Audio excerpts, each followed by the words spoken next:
네, 안녕하십니까. 더불어민주당 대변인 안귀령입니다. 오전에 냈던 서면 브리핑 방송용 싱크 진행하도록 하겠습니다. 현역 불패 썩은 물 공천이 한동훈 위원장이 말한 멋져 보이는 공천입니까? 국민의힘 한동훈 비대위원장이 주장한 시스템 공천이 현역 불패 기득권 공천으로 귀결된 것은 용두사미도 아니고 국민 우롱입니다. 국민의힘에서 3선 이상 중진 의원들의 74%가 공천을 따냈습니다.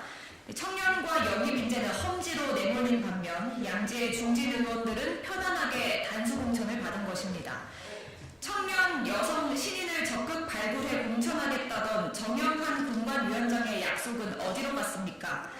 현역 불패 썩은 물 공천이 한동훈 위원장이 자신있게 말하던 멋져 보이는 공천입니까? 이러고도 한동훈 위원장은 쇄신을 입에 올릴 수 있습니까? 더욱 부끄러운 것은 한동훈 위원장의 태도입니다. 한동훈 위원장은 친윤, 중진 의원들만 만족하는 썩은 물 공천을 하고도 오히려 야당의 공천을 평가질하고 있습니다.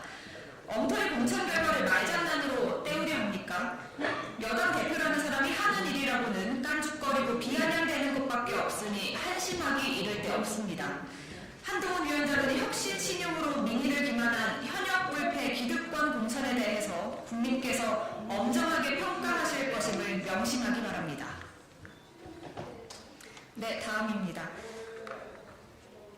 윤석열 대통령은 법치 대통령이 아니라 위법 대통령입니다. 김유진 위원이 법원의 해촉 처분 집행정지 결정으로 업무에 복귀함에 따라 방송통신심의위원회가 위법 방심위가 되었습니다.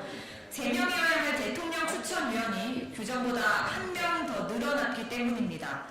얼토당토 않은 이유를 따라 김유진 위원을 쫓아내기 무섭게 윤석열 대통령이 후임을 꽂아 넣은 탓입니다. 게다가 옥시찬 위원의 해촉 처분 집행정지 신청도 법원에서 인용되면 3명이어야 할 대통령 추천위원은 5명이 됩니다. 반면 윤석열 대통령은 국회의장이 추천한 위원 2명은 위촉하려는 신용조차 하지 않고 있습니다. 위법 따위 하등 신경 쓰지 않는 윤석열 대통령의 태도가 황당무계합니다. 윤석열 대통령은 이러고도 국민에게 법을 지키라고 말할 수 있습니까? 방심위를 위법적인 구조로 만들어 정권에 대한 언론의 비판을 틀어막으려는 윤석열 대통령의 국정 운영은 선택적 법치라고 부르기도 민망합니다. 아무렇지 않게 위법을 저지르는 대통령은 법치 대통령이 아니라 위법 대통령이라고 불러야 마땅합니다. 윤석열 대통령은 방심위를 위법 상태로 만든 데 대해 사과하고 하루빨리 이 문제의 시작이자 끝인 류희림 위원장을 해촉하십시오. 네, 마지막입니다. 국민의힘은 김건희 여사에게 쏠린 국민의 의혹을 돌리려는 저열한 선동을 멈추십시오. 국민의힘은 김건희 여사에게 쏠린 국민의 의혹을 야당 대표의 배우자에게 돌리려는 저열한 선동을 멈추십시오.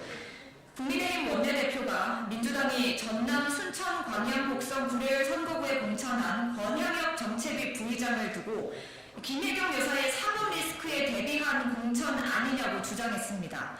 명색이 집권여당인데 악의적 선동으로 국민을 호도하려 들다니 기가 막힙니다. 사법 리스크는 김건희 여사에게 물어보십시오. 권영혁 후보는 이재명 대표의 배우자와 아무런 사적 인연도 없습니다. 또한 권영혁 후보는 우리 당에서 20년 이상 일한 고참 당직자로 문재인 정부 균형인사 비서관과 국회 부의장 비서실장 등을 역임한 인재입니다. 권영혁 후보의 이 같은 정치 경력을 감추고 마치 이재명 대표의 배우자와 엮어 음모론을 만들려고 하다니 정말 저열한 여당입니다.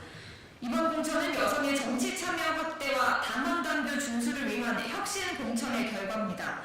저질 선동으로 민주당의 공천 공정성을 폄훼하지 마십시오.